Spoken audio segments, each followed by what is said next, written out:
Después de haber quedado claro que la Biblia es la única palabra inspirada por Dios, la única exenta de error y la única palabra con autoridad para confirmación de doctrina, toca el turno de analizar la tesis de solo gracia, que nos dice que el origen de la salvación de la humanidad es solamente la gracia de Dios, pero toda la humanidad está sumida en la condenación. Sin la gracia de Dios, las buenas obras cooperan para recibir la gracia de Dios. ¿Puede el hombre salvarse solamente esperando el milagro de la gracia de Dios? Quédese para analizar estas y otras cuestiones sobre la tesis solo gracia.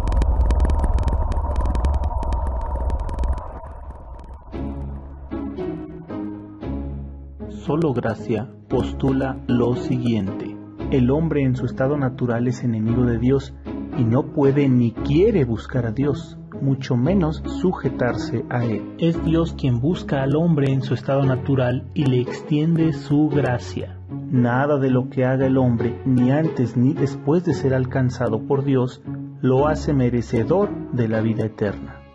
¿Qué pues? ¿Somos mejores que ellos? En ninguna manera, porque ya hemos acusado a judíos y a gentiles, que todos están debajo del pecado, como está escrito, no hay justo ni aun uno. Romanos 3, 9 y 10. E irán estos al tormento eterno, y los justos a la vida eterna. Mateo 25, 46. De los pasajes anteriores, podemos ver que la vida eterna está reservada solo para los justos, pero que, lejos de Dios, no hay ni siquiera uno.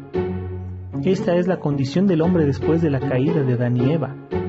Sin embargo, también sabemos que los hijos no pagarán por los pecados de los padres, tal como lo dice el siguiente texto. El alma que pecare, esa morirá. El hijo no llevará por el pecado del padre, ni el padre llevará por el pecado del hijo. La justicia del justo será sobre él, y la impiedad del impío será sobre él. Ezequiel 18:20. Pero entonces, si no heredamos como humanidad la desobediencia de Adán, ¿qué es lo que heredamos de él? Lo primero que entendemos haber heredado de la desobediencia de Adán es la conciencia del bien y del mal. Mas sabe Dios que el día que comiereis de él, serán abiertos vuestros ojos, y seréis como dioses sabiendo el bien y el mal. Y vio la mujer que el árbol era bueno para comer, y que era agradable en los ojos, y árbol codiciable para alcanzar la sabiduría. Y tomó de su fruto y comió, y dio también a su marido, el cual comió así como ella. Y fueron abiertos los ojos de ambos, y conocieron que estaban desnudos. Entonces cosieron hojas de higuera, y se hicieron delantales. Génesis 3, 5 y 7. Desde entonces, el hombre es consciente del bien y del mal, perdiendo así su inocencia. Sin embargo, la conciencia del bien y del mal no fue lo único que heredamos de aquella primera pareja. Así que, queriendo yo hacer el bien, hallo esta ley, que el mal está en mí, porque según el hombre interior, me deleito en la ley de Dios, mas veo otra ley en mis miembros, que se rebela contra la ley de mi espíritu, y que me lleva cautivo a la ley del pecado que está en mis miembros. Romanos 7, 21 al 23. Esta es la otra herencia que nos llegó de aquella primera pareja, una inclinación hacia el mal. Esto se conoce como pecado original, y para el doctor Lutero, esto es la concupiscencia. Cuando alguno es tentado, no diga que es tentado de Dios, porque Dios no puede ser tentado de los malos, ni Él tienta a alguno, sino que cada uno es tentado cuando de su propia concupiscencia es atraído y cebado, y la concupiscencia, después que ha concebido, pare el pecado, y el pecado, siendo cumplido, engendra muerte. Santiago 1, 14 y 15. Y si aún quedaran dudas sobre si el hombre puede buscar por su propia voluntad a Dios, aquí la respuesta del mismo Creador del universo. Dios desde los cielos miró sobre los hijos de los hombres, por ver si hay algún entendido que busque a Dios. Cada uno se había vuelto atrás, todos se habían corrompido. No hay quien haga bien, no hay ni aun uno. Salmos 53, 2 y 3. El mismo Creador mira a la humanidad para ver si hay alguna excepción. Alguien que, ignorando su inclinación hacia el mal, utilizara su conciencia del bien y el mal y escogiera el bien. El resultado: no hay quien haga bien, ni siquiera uno. Tal es la condición del hombre desde la caída de la primera pareja en el mundo. El hombre por sí mismo nunca buscaría a Dios y la humanidad entera se exterminaría a sí misma y se perdería en el castigo eterno preparado para el diablo y sus ángeles. Pero entonces, si no hay hombre alguno que por sí mismo busque a Dios y haga lo bueno, ¿está la humanidad condenada irremediablemente al castigo eterno? En esto consiste el amor, no que nosotros hayamos amado a Dios, sino que Él nos amó a nosotros y ha enviado a su Hijo en propiciación por nuestros pecados. Primera de Juan 4:10. Aquí vemos la respuesta de Dios. No esperó a que lo amáramos, sino que Él amó a la humanidad con todo y su maldad, y puso lo único que podía satisfacer la deuda por sus faltas, la vida de su unigénito. Ciertamente apenas muere algún por un justo, con todo podrá ser que algunos harán morir por el bueno, mas Dios encarece su caridad para con nosotros, porque siendo aún pecadores, Cristo murió por nosotros.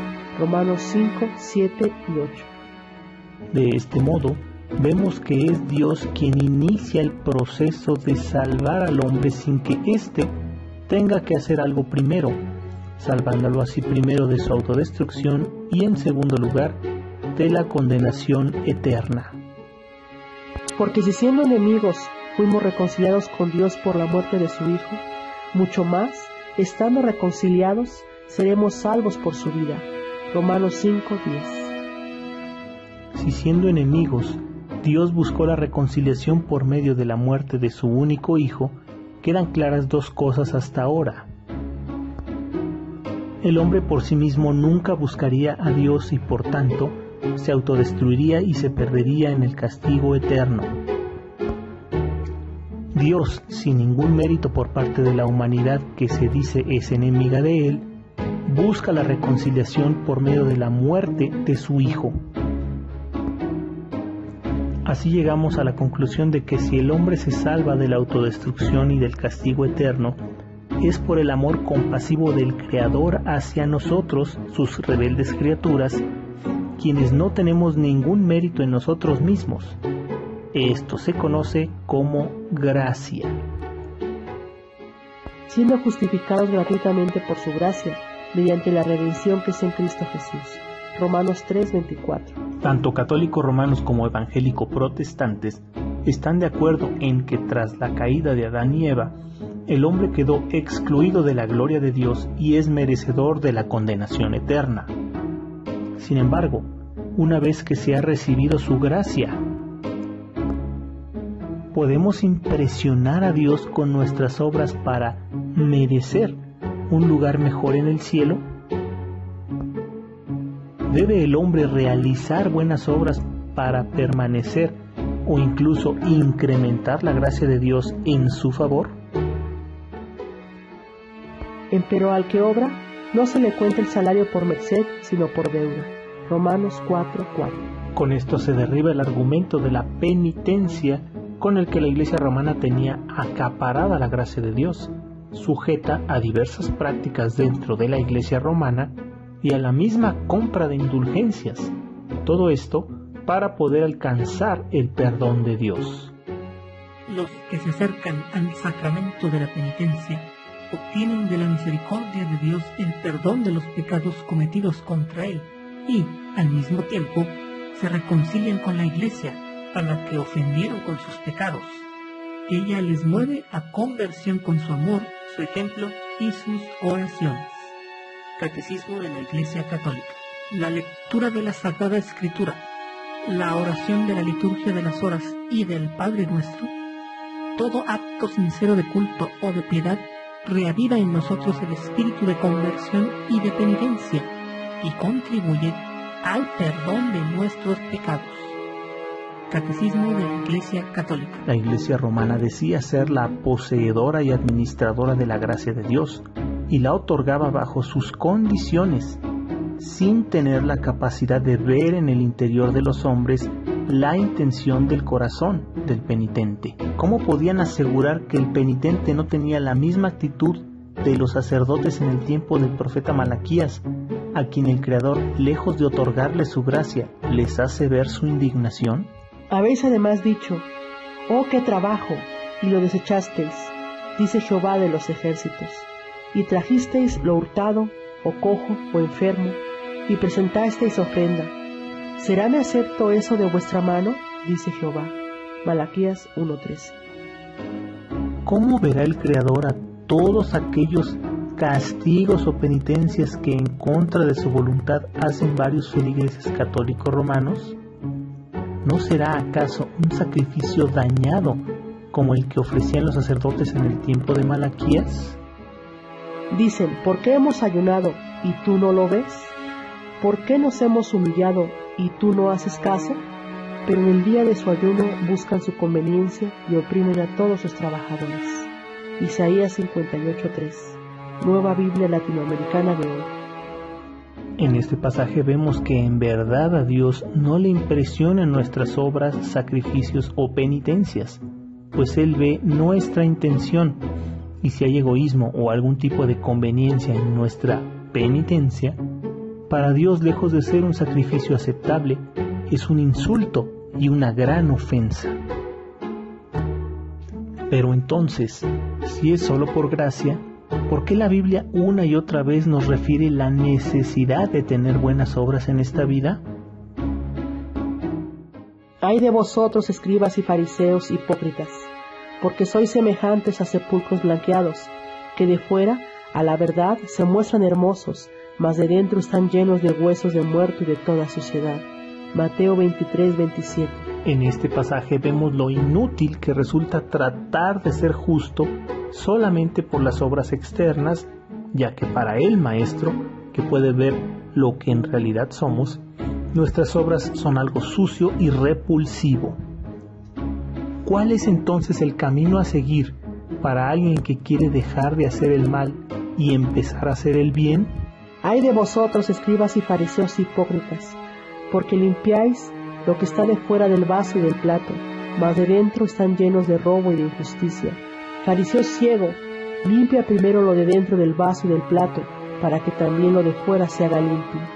Mateo 23:25 y 26. La solución es limpiar primero lo de adentro, esto es, restaurar la comunión con Dios primero, y las obras externas serán de una auténtica justicia. Así vemos que las obras externas son indicadores de lo que realmente es una persona internamente, y no son motivo para poder alcanzar la gracia o el perdón de Dios, algo que definitivamente la Iglesia romana no estaba para nada dispuesta a aceptar. Sin embargo, dos pasajes nos muestran la razón de estas obras externas. Entonces, llamándole su señor, le dice: siervo malvado, toda aquella deuda te perdoné, porque me rogaste. ¿No te convenía también a ti tener misericordia de tu consiervo, como también yo tuve misericordia de ti? Mateo 18, 32 y 33. En este pasaje vemos a un hombre que se le había perdonado una gran deuda, pero sin embargo, este no fue capaz de perdonar una deuda considerablemente más pequeña a un deudor suyo. El rey que perdona a este siervo le reprocha no haber actuado en congruencia con la misericordia recibida. Entonces Zaqueo, puesto en pie, dijo al Señor: He aquí, Señor, la mitad de mis bienes doy a los pobres, y si en algo he defraudado a alguno, lo vuelvo con el 4 tanto. Lucas 19:8. En este otro pasaje vemos a un hombre que, al igual que en el ejemplo anterior, se le perdona una gran deuda, pero a diferencia del anterior, Este actúa en congruencia con la misericordia recibida, trayendo la alegría del Maestro por su generosidad. En ambos casos, los hombres recibieron la gracia de Dios, pero solo uno de ellos actuó en congruencia con la misericordia recibida, y es precisamente este último el que se lleva el reconocimiento del Maestro. Esto nos enseña que la gracia no es solo un indulto recibido para seguir tu vida tal como la llevas.